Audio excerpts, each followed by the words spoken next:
भारत की अदालतों में महिलाओं को लेकर एक नई शब्दावली के बारे में बताना चाहते हैं। वैसे तो हमें आज़ाद हुए 76 वर्ष हो चुके हैं, लेकिन आज भी हमारे देश में अक्सर महिलाओं की गरिमा को ठेस पहुंचाने वाली भाषा और विचारों का प्रयोग होता ही रहता है, और यह भाषा कई बार अदालतों की कार्रवाई में भी उपयोग होती है। आगे बढ़ने से पहले आपसे एक बहुत सिंपल सा सवाल पूछता हूं, खुद सोचिए। जब आप एक पुरुष को किसी भी दफ्तर में या किसी सड़क पर या कहीं किसी दुकान पर खड़े होकर सिगरेट फूंकते हुए, सिगरेट पीते हुए, धूम्रपान करते हुए देखते हैं, तो क्या आपको कुछ अजीब लगता है? बिल्कुल अजीब नहीं लगता, आपको ये बात बड़ी सामान्य लगती है। लेकिन अगर आप किसी महिला को एक पान की दुकान के सामने खड़े होकर सिगरेट पीते हुए देखें, तो आपको ये बात बहुत अजीब लगेगी और आप उस महिला के चरित्र के बारे में ज़रूर कुछ टिप्पणी करेंगे, या फिर उस महिला के चरित्र को सिर्फ इस बात से जज करेंगे क्योंकि वो धूम्रपान कर रही है, इसका मतलब वो शायद ठीक नहीं है।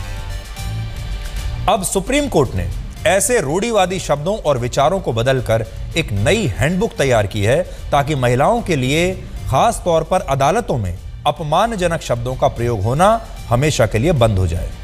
इस हैंडबुक या बुकलेट को सुप्रीम कोर्ट के मुख्य न्यायाधीश जस्टिस DY चंद्रचूड़ द्वारा जारी किया गया है, और इसका मकसद है देश की अदालतों में सुनवाई के दौरान ऐसे शब्दों के इस्तेमाल पर रोक लगाना जो महिलाओं के खिलाफ रूढ़िवादी धारणा को मजबूत करते हैं, जो महिलाओं की गरिमा को ठेस पहुंचाते हैं या फिर महिलाओं का अपमान करते हैं। अंग्रेजी में ऐसे शब्दों को जेंडर स्टीरियोटाइप कहा जाता है, जिसका मतलब होता है कि लैंगिक आधार पर पुरुषों और महिलाओं में भेदभाव करना और महिलाओं के खिलाफ रूढ़िवादी धारणाएं अपने मन में और फिर अपनी जुबान पर रखना। उदाहरण के लिए यह कहना कि महिलाओं का काम तो घर की रसोई में खाना पकाना है, घर का काम करना है, और पुरुषों का काम बाहर जाकर नौकरी करना है, ये एक जेंडर स्टीरियोटाइपिंग है जिसमें महिलाओं के प्रति समाज रूढ़िवादी सोच रखता है और महिलाओं को पुरुषों के बराबर नहीं समझा जाता। आज भी हमारे देश में ज्यादातर परिवारों में यही सोच है। अभी देश की अदालतों की कार्रवाई में जज और वकीलों द्वारा ऐसे बहुत सारे शब्द इस्तेमाल होते हैं जो इसी भेदभाव और रूढ़िवादी सोच का समर्थन करते हैं। इसलिए सुप्रीम कोर्ट की तरफ से ये नई बुकलेट जारी की गई है ताकि इन शब्दों के इस्तेमाल पर रोक लग सके, और इसमें कुल मिलाकर 43 शब्द ऐसे हैं जिन्हें गलत बताया गया है, और यह लिखा है कि इन शब्दों का दूसरा विकल्प क्या हो सकता है। आगे बढ़ने से पहले आपसे एक बात यह है कि ये जो शब्दावली है ये तो अदालत ने बनाई है, सुप्रीम कोर्ट ने बनाई है कि अदालतों में इस भाषा का प्रयोग ना हो, लेकिन हम ये चाहते हैं कि अदालतों के बाहर भी एक बहुत बड़ी दुनिया है। आपके घरों में, आपके परिवार में एक दुनिया है, समाज में एक बहुत बड़ी दुनिया है। जो अदालतों ने यह फैसला किया है, आप भी अपने जीवन में इस फैसले को अपनाइए और महिलाओं को सम्मान दीजिए। ऐसे तमाम शब्दों को, अपशब्दों को, अपमान करने के तरीकों को अपनी जिंदगी से, अपनी जुबान से, अपने दिल से निकाल दीजिए, जो कि महिलाओं की छवि को ठेस पहुंचाती हैं और महिलाओं का अपमान करती हैं। जैसे अदालतों में सुनवाई के दौरान अभी अच्छी पत्नी, बुरी पत्नी, आज्ञाकारी पत्नी और पतिव्रता पत्नी जैसे शब्द अक्सर इस्तेमाल होते हैं जब इस तरह के मामले आते हैं, लेकिन अब इन शब्दों पर रोक लगा दी गई है और इन सारे शब्दों की जगह अब सिर्फ एक शब्द का इस्तेमाल होगा, और वो शब्द है पत्नी, यानी वाइफ। नहीं तो पहले जब भी कोई विवाद होता था पति पत्नी के बीच में, तो वकील और जज इस तरह की शब्दों का प्रयोग करते थे: dutiful wife, faithful wife, good wife, obedient wife या हाउस वाइफ। इसी तरह अब जज और वकीलों को किसी मामले की सुनवाई करने में या फैसला सुनाने में हाउस वाइफ शब्द की जगह होम मेकर शब्द का इस्तेमाल करना होगा। तो ये जो हाउस वाइफ शब्द है अब ये बदल गया है, इसे होम मेकर कहा जाएगा। आप भी ये बदलाव अपने जीवन में ला सकते हैं। इसके अलावा अदालतों में अब महिलाओं को Indian woman, western woman, career woman, fallen woman और चेस्ट वुमन या वर्जिन वुमन कहकर संबोधित नहीं किया जाएगा, बल्कि महिला को अब सिर्फ अदालतों में एक ही शब्द कहकर पुकारा जाएगा, वो है सिर्फ और सिर्फ महिला। वो एक महिला है, चाहे वो वेस्टर्न हो, फॉलन, ये जो फॉलन वुमन होता है, करियर वुमन होता है, ये सारे शब्द अब हमेशा के लिए समाप्त हो जाएंगे। आपने अक्सर देखा होगा कि एक शब्द का बड़ा इस्तेमाल होता है महिलाओं के लिए कि इसका अफेयर चल रहा है, फलानी अमुक महिला का अफेयर चल रहा है। इस अफेयर शब्द को भी इस हैंडबुक में गलत माना गया है और जजों और वकीलों से कहा गया है कि वो इस अफेयर शब्द की जगह ये कहें कि महिला का शादी से बाहर रिश्ता है। एक और शब्द है बास्टर्ड, इसे गाली माना जाता है, अपमानजनक शब्द है, यानी नाजायज, इसका मतलब होता है नाजायज। इस शब्द के इस्तेमाल पर भी रोक लगा दी गई है और इसकी जगह अब यह कहना होगा कि यह एक ऐसा बच्चा है जिसके माता पिता ने विवाह नहीं किया है।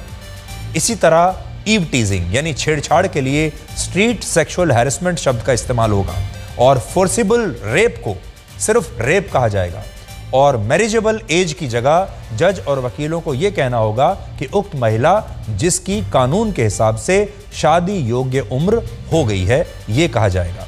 इसके अलावा इसी सूची में और भी शब्द हैं जिन्हें अदालत की कार्रवाई में इस्तेमाल नहीं करने के लिए कहा गया है, ताकि अदालतों को महिलाओं के लिए रूढ़िवादी शब्दों से बचाकर वहां भाषा में एक समानता लाई जा सके जो महिला और पुरुषों के लिए बराबर हो। इस बुकलेट में कुछ वाक्यांश ऐसे भी हैं जिनके जरिए यह बताया गया है कि महिलाओं के प्रति रूढ़िवादी होने का मतलब क्या है, तो उसे भी समझिए। जैसे फिलहाल अदालत में अगर यह कहा जाता है कि महिलाएं पुरुषों से शारीरिक रूप से कमजोर होती हैं, तो यह वाक्य महिलाओं और पुरुषों में भेदभाव करता है, क्योंकि वास्तविकता यह है कि पुरुष और महिलाएं शारीरिक रूप से अलग अलग हैं, उनकी संरचनाएं अलग हैं और सभी महिलाएं शारीरिक रूप से पुरुषों से कमजोर नहीं होती। इसी तरह एक और वाक्य यह है कि हर महिला को बच्चे चाहिए, लेकिन इस हैंडबुक में लिखा है कि इस वाक्य की जगह यह कहना चाहिए कि सभी महिलाओं को बच्चे नहीं चाहिए होते और पेरेंट बनने का फैसला हर व्यक्ति का अपना खुद का निजी फैसला होता है। एक और बात इसमें लिखी है कि महिलाओं का आकलन उनकी ड्रेस की लंबाई से नहीं किया जा सकता और यह सोचना गलत है कि अगर कोई महिला पारंपरिक कपड़े नहीं पहनती तो वो किसी पुरुष से कोई रिश्ता बनाना चाहती है या फिर उसका चरित्र ठीक नहीं है। तो मैं आपको पढ़कर बताता हूं कि इस हैंडबुक में महिलाओं के कपड़ों को लेकर क्या लिखा है। इसमें लिखा है, women who dress in clothes that are not considered to be traditional want to engage in sexual relations with men. If a man touches such a woman without her consent, it is her fault. Hindi में अगर मैं आपको बताऊं तो अक्सर आपने देखा होगा जब महिलाओं के साथ कोई छेड़छाड़ का मामला सामने आता है या और कोई इस तरह की दुर्घटना महिलाओं के साथ हो जाती है, तो अक्सर ये कहा जाता है कि इस महिला ने, पहले तो ये कहा जाता है अगर मान लीजिए घटना रात को होती है तो सबसे पहला सवाल ये उठाया जाता है कि महिला इतनी रात को अपने घर से निकली ही क्यों, रात में 12 बजे वो महिला सड़क पर क्या कर रही थी। दूसरा सवाल ये उठाया जाता है कि महिला ने कपड़े कैसे पहने हुए थे, उन्होंने आपत्तिजनक कपड़े पहने हुए थे। फिर महिला के चरित्र को उसके ड्रेस की लंबाई से आंका जाता है। अब इसमें जो बदलाव है वो कहता है, द क्लोथिंग और attire of a woman neither indicates that she wishes to engage in sexual relations nor is it an invitation to touch her। साफ साफ लिखा है। यह हैंडबुक जिस कमेटी द्वारा तैयार की गई है उसकी अध्यक्ष कलकत्ता हाई कोर्ट की एक जज जस्टिस मौसमी भट्टाचार्य हैं और यह हैंडबुक अदालतों की कार्रवाई के लिए बनाई गई है, यानी जज और वकीलों के लिए इसे बनाया गया है। सुप्रीम कोर्ट को यह बुकलेट इसलिए जारी करनी पड़ी क्योंकि अदालत में हाल ही में एक वकील ने एक मामले की सुनवाई के दौरान किसी महिला के लिए एक शब्द का इस्तेमाल किया और वो शब्द था वैश्या। वैश्या शब्द का इस्तेमाल किया गया, जिसके बाद ऐसे शब्दों के इस्तेमाल पर रोक लगाने के लिए सुप्रीम कोर्ट ने यह पहल की और कहा कि यह बात ठीक नहीं है, इस तरह के शब्दों का प्रयोग किसी महिला के लिए अदालत में नहीं होना चाहिए। लेकिन आज बड़ा सवाल यह है कि हमारे समाज में महिलाओं को लेकर जो रूढ़िवादी शब्द इस्तेमाल होते हैं उन पर रोक लगाने के लिए कब कोई सामाजिक हैंडबुक आएगी। आपको नहीं लगता कि समाज के लिए भी एक हैंडबुक बननी चाहिए, हमारे परिवारों, रूढ़िवादी परिवारों के लिए भी, रूढ़िवादी पुरुषों के लिए भी एक हैंडबुक बननी चाहिए जिसमें उन्हें समझाया जाए कि महिलाओं के लिए किस तरह की भाषा का प्रयोग करना चाहिए। आज भी हमारे देश में महिलाओं को पतिव्रता पत्नी कहा जाता है, लेकिन पुरुषों को पत्नी व्रता पति कोई नहीं कहता। इसी तरह हमारे देश में आज भी महिलाओं को हाउसवाइफ कहा जाता है। आपने भी देखा होगा, अक्सर हम किसी से पूछते भी हैं कि आपके पेरेंट्स क्या करते हैं, माता पिता क्या करते हैं, तो लोग बताते हैं कि मेरे पिता तो इस विभाग में काम करते हैं या ये काम करते हैं, और मेरी जो मदर हैं वो हाउसवाइफ हैं। ज़्यादातर लोग अपनी माँ के बारे में यही कहते हैं। अपनी पत्नी के बारे में कोई पूछता है और वो पत्नी अगर होम मेकर होती है तो लोग कहते हैं मेरी वाइफ जो है वो हाउस वाइफ है, लेकिन पुरुषों को कभी कोई हाउस हस्बैंड नहीं कहता। इसी तरह आज भी बहुत सारी लड़कियों को कम उम्र में ये कहा जाता है कि उन्हें खाना बनाना होगा। बचपन से ही उन्हें बताया जाता है कि उन्हें खाना बनाना सीखना होगा, रसोई के सारे काम काज उन्हें सीखने होंगे, क्योंकि बड़े होकर उन्हें घर संभालना है। लेकिन लड़कों से कभी ये नहीं पूछा जाता कि उन्हें गैस का चूल्हा भी इस्तेमाल करना आता है या नहीं, उन्हें खाना बनाना आता है या नहीं। और आज भी जब शादी के लिए कोई रिश्ता होता है तो हमेशा लड़का ही और लड़के के परिवार ही लड़की को देखने के लिए लड़की के घर जाते हैं। और लड़की, आपने अक्सर हिंदी फिल्मों में ये देखा होगा कि लड़की जो है अक्सर चाय और समोसे और पकोड़े और अच्छे व्यंजन लेकर आती है। वहाँ लड़के का परिवार बैठा होता है और उसके बाद लड़के के परिवार को ये चाय और व्यंजन पेश किए जाते हैं। और लड़के वाले लड़की से पहला सवाल यही पूछते हैं कि खाना तो आप बना ही लेती होंगी। और लड़की के जो माँ बाप हैं वो भी ये कहते हैं कि ये खाना हमारी बेटी ने ही बनाया है, खाना बहुत अच्छा बनाती है। और आज भी लड़का ही लड़की को देखने के लिए जाता है, लड़की या लड़की के परिवार वाले लड़के को देखने के लिए नहीं जाते। और जैसा मैं हमेशा कहता हूँ कि हमारी जो फिल्में हैं वो हमारे समाज का आईना होती हैं। और ये सारे जो सीन मैं आपको बता रहा हूँ ये सब आपने अनगिनत बार हिंदी फिल्मों में देखे होंगे, हमारे टेलीविज़न सीरियल्स में देखे होंगे, वेब सीरीज़ में देखे होंगे। और अब हमने मान लिया है कि यही एक हमारे देश में कानून की तरह बन चुका है। इससे भी बड़ी समस्या यह है कि आज़ादी के 76 वर्ष बाद भी हमारे देश में हर व्यक्ति महिलाओं का कैरेक्टर सर्टिफिकेट अपनी जेब में लेकर घूमता है, जिसमें देर रात घर आने वाली महिलाएं चालू कहलाती हैं। दोस्तों के साथ कहीं बाहर जाने वाली महिलाओं को कहा जाता है कि ये बहुत तेज़ हैं और उनके चरित्र को जज किया जाता है, उनकी ड्रेस को देखकर उन्हें जज किया जाता है। इससे भी ज़्यादा दुख की बात यह है कि हमारे देश में जितने भी अपशब्दों का इस्तेमाल किसी दूसरे व्यक्ति के अपमान करने के लिए होता है, ये सारे अपशब्द महिला सूचक होते हैं। और इन अपशब्दों और गालियों को हमारे समाज ने इस कदर स्वीकार कर लिया है कि अब इन शब्दों को गलत माना ही नहीं जाता। और आप देखिए, जब आप अपमान करने के लिए किसी का जब कोई अपशब्द कहते हैं तो उसमें हमेशा महिलाओं के बारे में ही वो शब्द होता है। महिलाओं के लिए आपत्तिजनक शब्द इस्तेमाल होते हैं। किसी के परिवार की, घर की महिलाओं की अपमान करने वाले जो शब्द होते हैं उन्हें कहा जाता है और फिर सोचा जाता है कि इससे उस पुरुष का अपमान होगा।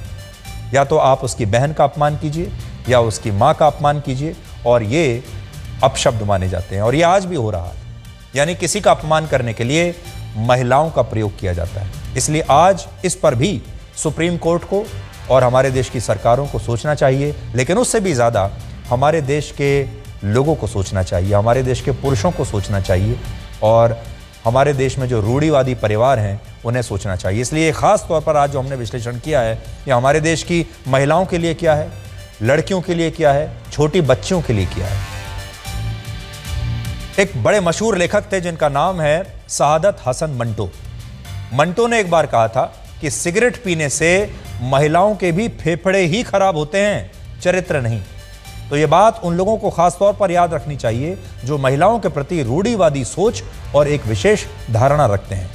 मंटो ने यह बात इसीलिए कही थी कि जब आप महिला को सिगरेट पीते हुए देखते हैं तो उसका चरित्र खराब कर देते हैं, और जब पुरुष को सिगरेट पीते हुए देखते हैं तो आप कहते हैं कि इसके फेफड़े खराब हो गए होंगे।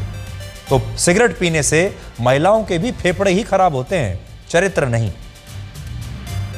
आज भारत दुनिया का सबसे बड़ा लोकतंत्र है और इस लोकतंत्र की सबसे बड़ी नेता यानी राष्ट्रपति द्रौपदी मुर्मू खुद एक महिला है, लेकिन इसके बावजूद आज भी भारत में महिलाओं को पुरुषों की तुलना में कम करके कदम कदम पर आंका जाता है। अब देखिए, मैंने कुछ आज आपके लिए शब्द निकाले हैं जो आपके परिवार में भी इस्तेमाल होते होंगे। आपके परिवार में जो बच्चे हैं, ख़ास तौर पर जो लड़के हैं, वो अक्सर अपने बिस्तर पर बैठे बैठे ये आवाज़ लगाते होंगे कि मम्मी खाना ला दो, मम्मी पानी दे दो, मम्मी ये कर दो, मम्मी वो कर दो। ये आपके घर में भी होता होगा, कभी सोच कर देखिएगा ये क्यों होता है। और ये एक जो घटनाक्रम है जो हर परिवार में होता है, उसे मैं आपके सामने आज पेश करने की कोशिश कर रहा हूं। यह एक ऐसा मुद्दा है जिस पर हमारे प्रधानमंत्री नरेंद्र मोदी अक्सर बात करते रहते हैं, बोलते रहते हैं। आपको याद होगा स्वतंत्रता दिवस पर जब भी वो भाषण देते हैं, इससे पहले भी उन्होंने इस मुद्दे पर एक बात कही थी। इस बार क्या कहा वो भी आप सुनिए।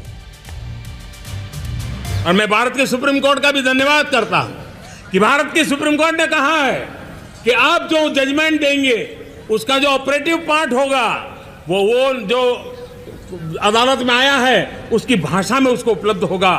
मातृभाषा का महात्म्य आज बढ़ रहा है। अब हम आपको उन नए नियमों के बारे में बताएंगे जिसके तहत अब देश भर के डॉक्टर आपकी पर्ची पर ब्रांडेड दवाइयों की बजाय सिर्फ जेनरिक दवाइयां ही लिख पाएंगे और इसकी वजह से आपकी दवाइयों का जो बिल है